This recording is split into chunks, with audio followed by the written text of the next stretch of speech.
네, 하루가 무섭게 쏟아지는 증권사의 리포트들. 과연 다 믿어도 되는 걸까요? 자, 서경의 산업부장, 허반석 전문위원의 시선으로 허와 실을 파헤쳐서 가장 스마트한 매매 작전을 세워보는 허반석의 작전 리포트 시간입니다. 허반석 전문위원과 실시간 소통 원하신다면 100원의 정보 이용료가 부과되는 이 문자 이용하시면 되는데요. 받는 사람 샵 0082번 적으시고요. 허반석 세 글자 입력해서 문자 보내주세요. 그러면 저희가 노란톡 입장 도와드리도록 하겠습니다. 자, IR 분석의 신이자 서경의 산업부장 허반석 부장님과 함께 이야기 나눠보도록 하겠습니다. 허 부장님, 안녕하세요. 네, 안녕하세요. 반갑습니다. 네. 자, 먼저 일단 오늘의 종목 리포트부터 함께 확인해 보도록 하겠습니다. 네, 오늘의 종목 리포트 ISC 두 자릿수 성장 확보라고 떴습니다. 네, 일단 이번 주는 반도체 업종에 대해서 살펴보고 있는데요. 오늘은 ISC 가져오셨습니다. ISC에 대한 기업 소개와 선정 이유까지 함께 들어볼까요? 네, 이번 주 ISC 그리고 삼성전자, 반도체 업종에 대해서 살펴보고 있는데요. 오늘은 10월 1일 하나투자증권과 9월 14일 신한금융투자에서 발간된 리포트를 토대로 ISC에 대한 분석과 의견 전해드리려고 합니다. 이 반도체 섹터에 대한 구분을 한번 말씀을 드렸었습니다. IDM이라고 하면 종합 반도체 기업으로 삼성전자, 인텔, 메모리 반도체 점유율 1위 삼성전자, 비메모리 반도체 점유율 1위 인텔 이렇게 대표적으로 종합 반도체 기업이라고 볼 수 있고요.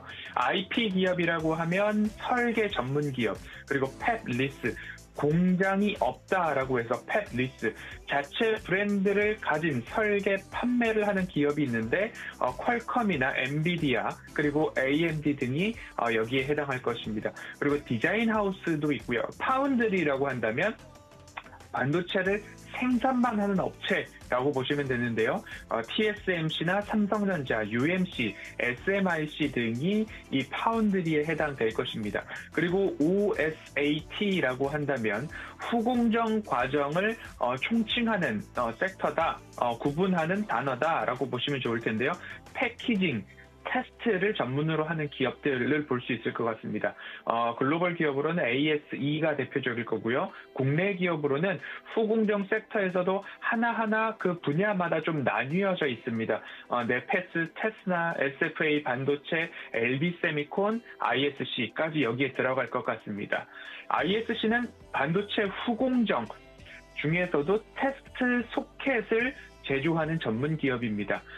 테스트 소켓이라고 한다면 반도체를 생산하고 파이널 테스트, 최종 테스트에 해당한다라고 보시면 좋을 텐데요. 이게 정상품이냐 아니면 불량품이냐를 검사하는 데 사용되는 소모성 부품 중에 하나다라고 보시면 좋을 것 같습니다.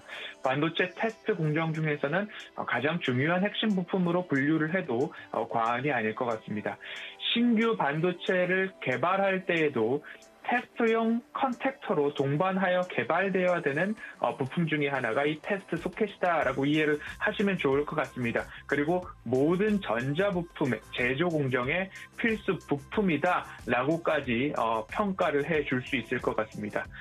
그러면 반도체를 이번 주 살펴보고 있는데요. 삼성전자와 SK하이닉스는 그간 좀 많이 말씀을 드렸고요. 오늘은 목요일입니다. 하지만 어제 수요일 개인 일정으로 인해서 제가 수요일은 작전 리포트라는 말씀을 못 드렸는데 오늘 목요일이지만 꼭 수요일 같은 작전 리포트라고 기억을 해보시면 좋을 것 같습니다. 앞으로의 반도체 투자 전략 중에 하나는 대표적으로 파운드리를 좀 주목을 해보셔야 됩니다. 전 세계적으로 공급 부족 사태가 일어나고 있어서 증설이 이루어지고 있는데 대부분 전 공정 과정, 장비 쪽으로 집중이 되고 있는 모습입니다.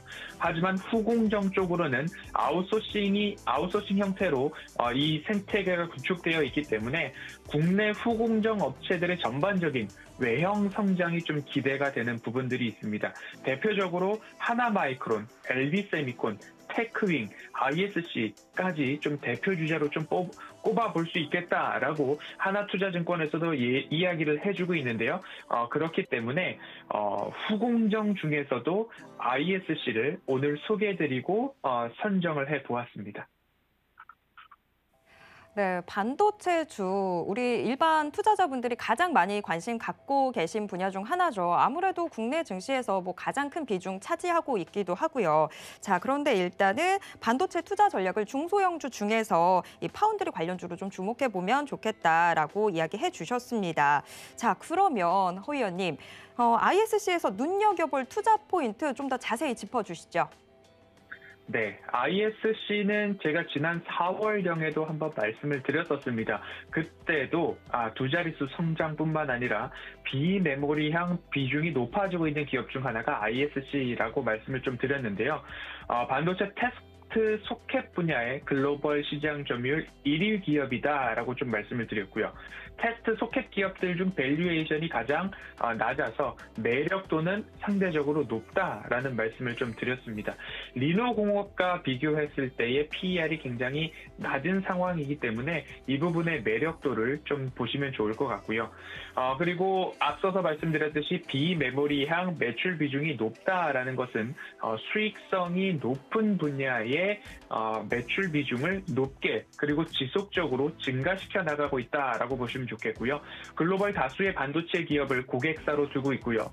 매출 비중을 고객사 비중으로 본다면 한쪽으로 치우쳐져 있는 것이 아니라 가장 높은 기업의 매출 의존도 비중을 본다 하더라도 10% 수준이기 때문에 고객 다각화가 잘 이루어져 있는 기업 중 하나가 ISC다. 그리고 20년도 기준으로 해외 매출 비중이 75% 수준을 차지하고 있기 때문에 그리고 또한 본래는 메모리 비중에 치중되어 있던 매출 비중이었으나 이 부분들을 지난해 기준으로는 메모리 48%, 비메모리 52%까지 집계가 되어 있었습니다. 하지만 올해 기준으로 본다면 비메모리 비중이 70%까지 증가하고 있다. 70%를 넘길 것으로 전망이 되고 있다. 그 기준으로는 상반기 보고서를 보니까 비메모리 비중이 65%까지 올라와 있음을 좀 확인을 할 수 있었습니다.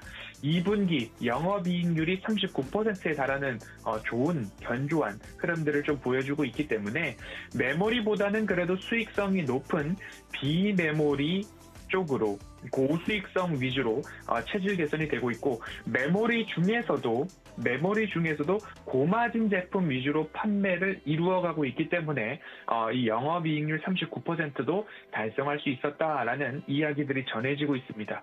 그리고 이 비메모리, 메모리, 그리고 테스트, 후공정, 파운드리, 반도체 섹터에서 집중해 볼 만한 키워드 하나가 DDR5라는 이야기를 강조를 드리고 있습니다. DDR4가 가고 DDR5가 온다라는 말씀 좀 드리고 있는데요. 4분기 DDR5용 테스트보드와 부품이 본격적으로 납품이 이루어져야 됩니다. 그래야 내년 2분기부터 본격적으로 시장에 출해가 될 이 DDR5가 적용되는 CPU의 납품이 본격적으로 정상적으로 이루어질 수 있기 때문이죠. 이 DDR5용 매출 때문에라도 견조한 실적 흐름이 앞으로 지속될 것으로 좀 보여지고 있습니다. 앞서서 말씀드렸죠. 리노공업과 ISC의 PER을 비교했을 때 리노공업은 PER 30배 정도, ISC는 PER 11배 정도이기 때문에 현재 리노공업과 ISC의 영업이익률이 과거에는 2배까지도 차이가 났었는데 현재는 리노공업의 영업이익률이 약 42%, ISC는 39%까지 2분기 좀 올려놨습니다. 평균적으로 31에서 35% 정도로 추정이 되는데요. 2분기 영업이익률이 39%라는 것은 굉장히 많이 따라왔다라는 부분들을 ISC에 눈여겨볼 만한 포인트다라고 말씀드리겠습니다. 네, ISC 일단은 뭐 투자에서도 리스크 관리가 중요한데 지금 ISC의 사업 환경도 리스크 관리를 참 잘하고 있다라는 생각이 듭니다. 글로벌 기업 중 다수가 고객사인데 어느 한쪽에 치중되지 않고 굉장히 고객 다각화를 잘 하고 있고 특히나 지금 반도체에서 우리한테 위협이 되고 있는 게 지금 메모리 반도체 쪽인데 비메모리 반도체 쪽으로 비중을 조금씩 더 키워나가고 있다는 점도 투자 포인트가 될 것 같습니다. 더군다나 지금 경쟁사인 리노공업 대비해서 굉장히 저평가를 받고 있어서 우리한테 투자 포인트가 확실히 되어주고 있는데요. 자, 그러면 위원님, ISC 실적과 향후 전망 어떻게 보시나요? 네, 앵커님의 굉장히 슬기로운 요약과 요점 정리 굉장히 감사드립니다. ISC의 실적을 이제 또 살펴볼 텐데요. 올해 실적 전망을 보면 매출액은 1,530억 원 정도로 전년 대비 25% 성장, 영업이익은 427억 원으로 전년 대비 130% 이상의 성장이 좀 전망되고 있습니다. 실적과 마진의 정상화가 이루어지고 있고 정상화를 넘어서 견조한 발전이 이루어지고 있다라고 보이는데요. 거기에 대한 실적 우상향 포인트는 마진율이 좋은 비메모리를 확보하고 있고 마진율이 좋은 메모리 수주만 받고 있고 그리고 마진율이 높은 비메모리 매출 비중이 높아지고 있다라는 포인트가 될 수 있고요. DDR4가 가고 DDR5가 온다라는 말씀을 드렸습니다. DDR5가 오면 거기에 맞춰서 칩의 크기와 스펙 변화들이 있기 때문에 후공정에서도 제품의 변화를 야기시키게 됩니다. 그러면 후공정에서도 이 교체 수요와 마찬가지로 가격도 상승되고 많은 변화가 일어나기 때문에 예전으로 본다면 DDR3에서 DDR4로 넘어올 때에 가격 상승, 특히 테스트 소켓의 가격이 약 30% 정도 상승했던 기억이 있습니다. 그러면 금번 DDR4에서 DDR5로 넘어갈 때에도 테스트 소켓의 가격이 비슷한 수준으로 상승될 수 있다라는 부분들을 좀 감안해 본다면 앞으로 이 DDR5로의 전환은 단번에 끝나는 것이 아니라 2년에서 3년 동안 지속적으로 CPU의 개발에 따른 점유율 확대가 순차적으로 일어나는데 그 기간이 2년에서 3년이기 때문에 최초 가격 상승 효과가 앞으로 2년에서 3년 동안 실적에 반영될 수 있다라고 좀 보신다면 이 부분들이 실적을 견인하는 주요한 요인이 될 수 있다라고 이해를 해보시면 좋을 것 같고요. 미래 먹거리를 좀 말씀을 드린다면 이 FCCL 밸류체인이다라는 말씀을 좀 드릴 수 있을 것 같습니다. 일전에 4월에도 하반기부터 이 FCCL 관련된 신사업 매출이 이제 실적에 반영될 것입니다 라고 말씀을 드렸는데요. 스마트폰이나 태블릿 등 전자기기 그리고 디스플레이 화면에 사용되는 연성 회로기판의 슬림화, 소형화를 위해서는 필수적인 소재입니다. 이 소재 중에 하나를 5G, mm웨이브용 안테나 소재에 활용하겠다라는 기술을 개발했습니다. 그래서 이제 기다리던 이 FCCL 관련된 매출까지도 4분기 실적에 반영이 된다라고 한다면 투자자로서 끝으로 이제 차트를 좀 말씀을 드릴 텐데요. 실적이 좋아지고 성장이 되고 있기 때문에 추세상 저위험 구간을 깨지 않고 따박따박 상승해주고 있는 흐름들이 좀 나오고 있습니다. 그러면 다시 한번 이 추세 저점을 기다렸다가 추세 저점까지 혹 조정이 나온다라고 한다면 이 구간에서는 저점을 높여가고 있는 차트의 흐름들을 보아서 저점에서 다시 한번 공략해보는 전략이 낫지 않을까라는 말씀을 드리고 싶고요.